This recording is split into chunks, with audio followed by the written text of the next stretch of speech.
Hello दोस्तों, मैं हूं अमरदीप सिंह। आप सभी का स्वागत करता हूं अपने यूट्यूब चैनल सीजीपीएससी नॉलेज में। दोस्तों, कल के वीडियो में हमने स्वराज पार्टी तक के पार्ट को कवर कर लिया था। आज के वीडियो में हम मुख्य रूप से जो छत्तीसगढ़ में या भारत में जो झंडा सत्याग्रह चला उसको देखेंगे। साथ ही साथ कांग्रेस का काकीनाडा अधिवेशन हुआ उसको देखेंगे और कुछ रायपुर में क्रांतिकारी घटनाएं घटित हुई इस समय 1920 से 25 के काल के बीच में, वो सब पार्ट को हम आज के वीडियो में कवर करेंगे। अगर वीडियो अच्छा लगे तो प्लीज वीडियो को जरूर लाइक कीजिए। देखिए, बहुत से जो मैंने वीडियो डाल रहा हूं, जो मेरी सीरीज चल रही है उसमें बहुत से लोगों को डाउट आ रहा है। देखिए, डाउट असली में आने का कारण यह है कि जो अभी हिंदी ग्रंथ एकेडमी की जो बुक है समग्र, जो अभी आई है, और जो उनकी पहले की समग्र थी, दोनों में जो है अलग अलग चीजें दी हुई है। ठीक है, तो इसके कारण जो है डाउट क्रिएट हो रहा है। लेकिन मेरे पास जो है हिंदी ग्रंथ एकेडमी की पिछले जो 4 से 5 बुक उन्होंने छत्तीसगढ़ के इतिहास के ऊपर छापी हुई है वो मेरे पास है। तो मैं जो भी यहाँ पर डाटा बताता हूं तो वो एक बुक से लेके नहीं बताता। मैं जो है 3 से 4 बुक को इकट्ठा करके जो है जिसमें कॉमन चीजें रहती हैं, यानी अगर मैं जो भी चीज बता रहा हूं वो हिंदी ग्रंथ एकेडमी की 3 से 4 बुक में कॉमन चीज रहती है, तभी वो मैं यहाँ पे लिख रहा हूं। तो और अगर किसी चीज में डिफरेंट रहता है तो मैं ये देखता हूं कि कितने बुक में वो चीज कॉमन है। ठीक है, तो जो डाटा बता रहा हूं वो एक परफेक्ट डाटा है। उसमें क्योंकि अभी की बुक में कुछ अलग डाटा दिए इसलिए डाउट उसमें आ रहे हैं, तो वैसा नहीं है। जो पार्ट मैं बता रहा हूं यहाँ पर उसको आप लोग लेके चलेंगे तो ज्यादा उसमें बेटर होगा। ठीक है, तो चलिए चालू करते हैं हम आज का वीडियो और देखते हैं कि क्या है हमारे यहाँ इस आज के आंदोलन। झंडा सत्याग्रह जो है मुख्य रूप से मार्च महीना 1923 सन का में हुआ था झंडा सत्याग्रह। एक्चुअल में इस समय कांग्रेस जो है अपना एक तिरंगा झंडा बनाई थी और वो तिरंगा झंडा को ही कांग्रेस जो है अपने हर अधिवेशन में या जहां जहां उनकी मीटिंग हो रही है या जहां भी वो जा रहे हैं तो वो झंडे को जो है वहां पर अपने जहां भी सम्मेलन हो रहे हैं वहां टांगा करते थे। क्योंकि ब्रिटिश यहाँ पर उस समय भारत में ब्रिटिशर्स का राज चल रहा था, तो ब्रिटिश लोगों ने ये सोचा कि जो ये कांग्रेस के द्वारा झंडा लगाया जा रहा है या तिरंगा लगाया जा रहा है वो ब्रिटिश के झंडे यानी यूनियन जैक के अपमान है, यानी वो यूनियन जैक को नीचा दिखाने के लिए झंडे को लगा रहे हैं यहाँ पर। यही सोच थी ब्रिटिशर्स की। तो ब्रिटिशर्स ने क्या किया, जहां जहां ये झंडा लगाया जा रहा था वहां ब्रिटिशर्स ने उस झंडे को उतार दिया। तो सबसे पहला ऐसी घटना जो घटित होती वो होती है जबलपुर के टाउन हॉल में। तो जबलपुर के टाउन हॉल में जो ये घटना हुई मार्च 1923 में होती है। जबलपुर के टाउन हॉल में मीटिंग बुलाई जाती कांग्रेस की। वहां पर जो है एक तिरंगा झंडा लहराया जाता है वहां पर कांग्रेस का। तो अंग्रेज अधिकारी जो रहते हैं उस झंडे को उतारने का आदेश दे देते हैं। तो पुलिस क्या करती है, जितने भी वहां पर पुलिस रहती है वो झंडे को उतारने के साथ साथ झंडे को पैर से कुचल भी देती है, जिससे जो वहां के लोग रहते हैं, जितने भी वहां कार्यकर्ता मौजूद रहते हैं वो उसको उससे आहत हो जाते हैं और उसका बदला लेने की फिराक में जितने भी कार्यकर्ता है वो रहते हैं। तो सभी लोगों ने जब देखा कि जो अंग्रेज अधिकारी वो झंडे का अपमान कर रहे हैं, उनके तिरंगे झंडे का, तो उन्होंने इसके खिलाफ जो है आंदोलन करना या एक प्रकार का जुलूस निकालने का निर्णय लिया। तो जबलपुर में जो है इसके लिए सबसे पहले जबलपुर में, क्योंकि ये अपमान किया गया था, तो जबलपुर में ही जो है सबसे पहले हाथ में तिरंगा झंडा लेकर जुलूस निकाला गया। तो उस जुलूस में कौन कौन लोग शामिल थे, पंडित सुंदरलाल शर्मा शामिल थे, सुभद्रा कुमारी चौहान जो प्रमुख थे। तो इन लोग प्रमुख रूप से वहां नेतृत्व कर रहे थे। तो पंडित सुंदरलाल शर्मा को झंडा लेके निकलने के आरोप में जो है गिरफ्तार भी किया गया था। वहां पर उनको 6 महीने की सजा भी हुई थी। ठीक है, तो ये मुख्य रूप से ये जबलपुर में हुआ। इसके पश्चात जो है जैसे ही खबर जबलपुर से पूरे भारत के हिस्सों में फैली तो छत्तीसगढ़ भी इससे छूता नहीं रहा और बिलासपुर के टाउन हॉल में 31 मार्च 1923 को तिरंगा झंडा फहराया गया। यहाँ के नेताओं पर भी जो है मुख्य रूप से गिरफ्तारी की गई। इसके अलावा जो झंडा सत्याग्रह के लिए या झंडा सत्याग्रह एक्चुअल में अभी चालू नहीं हुआ है, झंडे के अपमान के लिए या अपना झंडा फहराने के लिए छत्तीसगढ़ में मुख्य रूप से धमतरी का नाम जो है प्रमुख है। धमतरी जो कि छत्तीसगढ़ की बारदोली के नाम से भी जाना जाता है, वहां पे प्रमुख रूप से लोग ज्यादा ही जागरूक थे। तो वहां पर मुख्य रूप से झंडा फहराने का एक अभियान चलाया गया। हर जगह झंडे लेके जाने का अभियान चल ही रहा था वहां पर।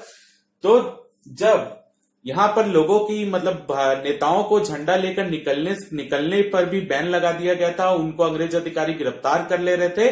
तो इसके लिए जो है यहाँ पर जो पहले मीटिंग जबलपुर में हो रही थी, अब वो मीटिंग टालकर जो है नागपुर में बुलाया गया। ठीक है, तो ये मीटिंग जो है मुख्य रूप से नागपुर में बुलाया गया। मई 1923 में इसको मीटिंग करने के लिए नागपुर में बुलाया गया। तो अंचल में जो है हमारे छत्तीसगढ़ का क्षेत्र, क्योंकि नागपुर से पास क्षेत्र था, तो इस क्षेत्र से भी बहुत लोग वहां जाने के लिए उत्सुक थे। उसके पहले हमारे छत्तीसगढ़ में जो झंडा लेके लोग निकल रहे थे, उसमें मुख्य रूप से कई लोगों को गिरफ्तार भी किया गया था। तो ये गिरफ्तारी में थे अवधराम गोंड, कन्हैयालाल ताम्रकार और कल्याण सिंह। ठीक है, अवधराम गोंड, कन्हैयालाल ताम्रकार और यहाँ पर कल्याण सिंह, ये जो है इनको झंडा सत्याग्रह मतलब झंडा लेके निकलने के आरोप में छत्तीसगढ़ में गिरफ्तार किया गया था। इनको जो है इनको जबलपुर में आसपास गिरफ्तार किया गया था। जब नागपुर में यह अधिवेशन बुलाया गया, यानी नागपुर में झंडा के मतलब यूज किया जाए या नहीं किया जाए, इसके लिए एक मीटिंग बुलाई गई। वो मीटिंग हुई थी मई 1923 में। तो उसमें यह निर्णय लिया गया कि अब जो है इनका मतलब अब हम जुलूस निकालेंगे और झंडा लेके ही निकालेंगे। अगर ब्रिटिश सरकार गिरफ्तार कर रही है तो करने दो। तो इन लोग झंडा लेके रोज निकलते थे और ब्रिटिश अधिकारी जो थे इनको गिरफ्तार भी कर रहे थे यहाँ पर, लेकिन वो रुके नहीं, रोज ही झंडा लेकर निकलते थे। तो जैसे ही यहाँ पर पहले दिन जब जुलूस निकाला गया तो जमनालाल बजाज जो थे वो इसका नेतृत्व किए थे, लेकिन धीरे धीरे इसमें जो है झंडा इस आंदोलन को राष्ट्रीयता की मतलब पूरे राष्ट्रीय क्षेत्रों में यह आंदोलन फैल गया था। क्योंकि यहाँ पर लोग जो थे, कांग्रेस के जितने लोग थे वो झंडा हाथ में लेकर निकलते थे, इसलिए इस सत्याग्रह को झंडा सत्याग्रह कहा गया। ना कि झंडा सत्याग्रह इसलिए नहीं कहा जा रहा है कि उनको झंडे लगाने के लिए आंदोलन हुआ था, बल्कि आंदोलन ये था कि वो झंडा हाथ में लेकर निकलते थे। इसी के लिए जो है इस आंदोलन को यहाँ पर झंडा सत्याग्रह कहा गया। ठीक है, तो जैसे जैसे लोगों में ये भावना फैली कि इस आंदोलन में शामिल होना चाहिए, तो जो हमारे राष्ट्रीय नेता थे उस समय सरदार वल्लभ भाई पटेल हो गए, उसके अलावा सरोजनी नायडू हो गए, तो ये सब जो है इस आंदोलन में शामिल होने नागपुर पहुंचे थे। ठीक है, तो यहाँ पे मैंने लिखा भी है वल्लभ भाई पटेल, सरोजनी नायडू, तो इन लोग जो है सब नागपुर पहुंचे थे इस आंदोलन का नेतृत्व करने। असली में यहाँ पर जब देखा कि ब्रिटिश अधिकारियों ने देखा कि लोग जो है इसमें बड़े बड़े नेता आकर शामिल हो रहे हैं इस आंदोलन में, तो आखिर जो है ब्रिटिश अधिकारियों को झुकना पड़ा और ब्रिटिश अधिकारियों ने सभी जुलूस को जो है जो लोगों को गिरफ्तार कर रहे थे झंडा लेकर निकलने से, तो वो झंडा लेकर निकलने से उन्होंने उनको रोका नहीं, मतलब अब अधिकार दे दिया कि अगर आपको जुलूस निकालना है तो आप झंडे लेकर भी निकाल सकते हैं। तो एक प्रकार से झंडा सत्याग्रह एक सफल सत्याग्रह था। यहाँ पर हमारे जो सफल सत्याग्रह था, अंग्रेजों को जो है भारतीयों की मांग के सामने या कांग्रेसियों की मांग के सामने झुकना पड़ा था। इसके बाद जो है जहां भी आंदोलन होने लगे वहां पर झंडा लगाने की भी परमिशन दी जाती थी, और अगर उनको जुलूस निकालना तो वहां भी तिरंगा झंडा लेकर वो जुलूस निकाल सकते थे। तो एक प्रकार से झंडा सत्याग्रह मुख्य रूप से हम ये बोल सकते हैं कि झंडा लगाने के लिए सत्याग्रह था। तो झंडा लगाकर मतलब मुख्य रूप से फिर उनको झंडे लगाने की परमिशन मिल गई। तो इसमें से अगर क्वेश्चन बनता है तो एक सुंदरलाल शर्मा के ऊपर क्वेश्चन आ सकता है, या गिरफ्तारी किसके ऊपर हुई है, किसकी गिरफ्तारी हुई है, या झंडा सत्याग्रह कौन से सन में हुआ था। तो 1923 में हुआ था। इसके अलावा इससे कोई भी क्वेश्चन नहीं बनेगा। एक बार आया था क्वेश्चन किसकी गिरफ्तारी हुई है, पीएससी के ही किसी पेपर में आया था। तो ये जिनका भी मैंने नाम लिखा है, और इसका नेतृत्व वल्लभ भाई पटेल, सरोजनी नायडू ने यहाँ पर नागपुर पहुंच के भी किया था। तो ये ज्यादा इंपॉर्टेंट है। अगला हम देखते हैं काकीनाडा अधिवेशन। देखिए काकीनाडा अधिवेशन के ऊपर व्यापम में अभी क्वेश्चन कुछ आया था कि मुख्य रूप से जो है काकीनाडा अधिवेशन जो है 1923 यानी दिसंबर 1923 को कांग्रेस का जो अधिवेशन था वो काकीनाडा में होना था। काकीनाडा एक स्थान है जो कि आंध्र प्रदेश में स्थित था। तो हमारे यहाँ जो बस्तर से होकर एक मार्ग जाता है आंध्र प्रदेश के लिए, तो काकीनाडा बस्तर से होकर जाने में उसकी दूरी कम पड़ती थी। तो हमारे यहाँ के जितने भी नेता थे, क्योंकि धमतरी जो है प्रमुख रूप से इस समय राष्ट्रीय आंदोलन में सबसे सक्रिय हमारा क्षेत्र जो था वो धमतरी था। तो जो जितने भी लोग थे उन्होंने धमतरी से होते मतलब धमतरी के ही अधिकतर लोग थे, उन्होंने यह तय किया कि वो काकीनाडा अधिवेशन में भाग लेने जाएंगे और पैदल यात्रा करके जाएंगे। तो पैदल यात्रा वो बस्तर के जंगली क्षेत्रों से होकर यानी जंगल से भरे हुए क्षेत्रों से होकर वो मुख्य रूप से काकीनाडा पहुंच रहे थे। तो यहाँ पेपर में व्यापम में ये क्वेश्चन पूछा गया था, कौन से अधिवेशन में भाग लेने के लिए छत्तीसगढ़ के नेताओं ने जंगल पार होकर गए थे। तो याद रखिए काकीनाडा अधिवेशन जो कि हुआ था दिसंबर 1923 में, जो मुख्य रूप से जो आंध्र प्रदेश में जो है काकीनाडा हुआ था। तो काकीनाड़ा अधिवेशन में छत्तीसगढ़ से जो है यहाँ पर टोटल जो है 25 लोगों का दल एक रवाना हुआ था। टोटल 25 लोग इसमें शामिल होने के लिए निकले थे काकीनाड़ा अधिवेशन में। काकीनाड़ा अधिवेशन का जो मतलब ये 25 लोगों का दल निकला था, उसकी मतलब नेतृत्व कर रहे थे नारायण राव मेघावले, जो कि धमतरी के बहुत सक्रिय नेता थे। उसके अलावा जो है पंडित सुंदरलाल शर्मा उसके सदस्य थे। वो 25 लोगों के दल के श्यामलाल गुप्त, श्यामलाल सोम, गिरधारी लाल तिवारी, ये प्रमुख नाम है। पेपर में ज्यादा अगर पूछा जा सकता है तो ये नारायण राव मेघावले या सुंदरलाल शर्मा के ऊपर क्वेश्चन आएगा। जो दल का नेतृत्व कर रहा था वो नाम इंपॉर्टेंट है, वो है नारायण राव मेघावले। तो काकीनाड़ा अधिवेशन में मुख्य रूप से जो है यहाँ पर अछूतोद्वार का मतलब मुद्दा उठाया गया था। तो अछूतोद्वार के लिए लेकर यहाँ पर हिंदू और मुस्लिम जो है अलग अलग हो गए थे कि वो सहमत नहीं हो पा रहे थे किसी भी मुद्दे में अछूतोद्धार के लिए। तो हिंदू और मुस्लिम में सांप्रदायिक भावना यहाँ पर विकसित हुई। दोनों के मध्य जो है एक प्रकार से सांप्रदायिकता की स्थिति पैदा हुई। दोनों में दंगे होने लगे यहाँ पर।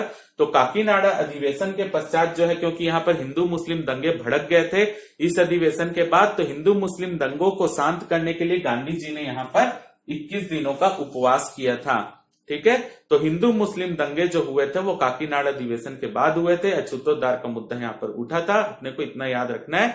और जंगल से यात्रा करके हमारे यहाँ के नेता गए थे, ये ज्यादा इंपॉर्टेंट है। ठीक है, तो हिंदू मुस्लिम जब दंगा हुआ काकीनाड़ा अधिवेशन के पश्चात, तो छत्तीसगढ़ के क्षेत्र भी जो है हिंदू मुस्लिम दंगे से यहाँ पर अछूते नहीं रहे।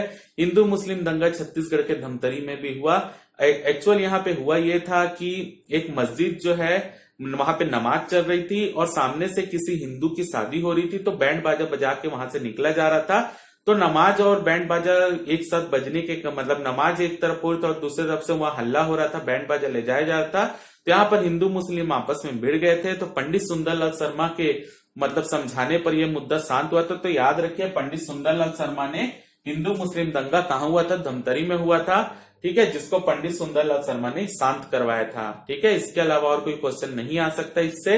अगला हम देखते हैं, इसी समय जो हुआ था रायपुर की एक क्रांतिकारी घटना हुई थी, जो हुई थी 1924 में। हुआ यह था कि रायपुर की कचहरी के बाहर जो है जॉर्ज पंचम, जो कि इंग्लैंड के राजा थे, ब्रिटेन के राजा थे, उनका जो है मूर्ति लगी हुई थी कचहरी के बाहर। तो उस मूर्ति पर जो है एक व्यक्ति था जिसका नाम था शेख मुंतजिमुद्दीन। ठीक है, क्या नाम था? शेख मुंतजिमुद्दीन जो था, जो कि दुर्ग के निवासी थे। उन्होंने जाकर उस मूर्ति पर कालिक लगा दी, यानी कालिक पोत दी, और उसके साथ साथ जो है वहां पर उनको जूतों की माला भी पहनाई। ये एक प्रकार की एक अनोखी घटना हमारे छत्तीसगढ़ में इस समय हुई थी। तो याद रखिए, बस अगर क्वेश्चन इसमें से आएगा तो शेख मुंतजिमुद्दीन के ऊपर आ सकता है और पूछा जा सकता है कि यह छत्तीसगढ़ के कौन से जिले से संबंधित थे। तो ये दुर्ग जिले से थे। कहां पर इन्होंने माला पहनाई थी या कालिक पोती थी? तो वो थी कचहरी में जॉर्ज पंचम। कौन सी कचहरी? रायपुर कचहरी में। ठीक है, तो आज के पार्ट में अपन इतना ही करेंगे। ठीक है, आप एक बार इसका स्क्रीनशॉट ले लीजिए।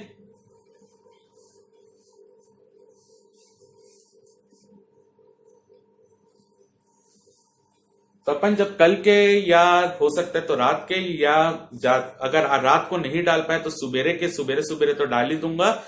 तो इस अगले वीडियो में जब भी हम आएंगे तो उसमें हम इसके बाद के जो भी चरण है, साइमन कमीशन जो है या अछूतोद्धार कार्यक्रम जो है बेलगांव सम्मेलन के बाद कांग्रेस के चालू हुआ था, वो वाला पार्ट जिसमें सुंदरलाल शर्मा का बहुत बड़ा योगदान था, जिसके कारण ही फिर आगे चलकर गांधी जी ने उनको गुरु कहा था, ये वाला पार्ट, साइमन कमीशन और उसके बाद सविनय अवज्ञा आंदोलन। तो ये सब पार्ट जो हम अगले वीडियो में कवर करेंगे। अगर आपको वीडियो अच्छा लगा हो तो प्लीज वीडियो को जरूर लाइक कीजिए, चैनल को सब्सक्राइब कीजिए, ज्यादा से ज्यादा शेयर कीजिए। फिलहाल के इस वीडियो में सिर्फ इतना ही। जय भारत, जय छत्तीसगढ़।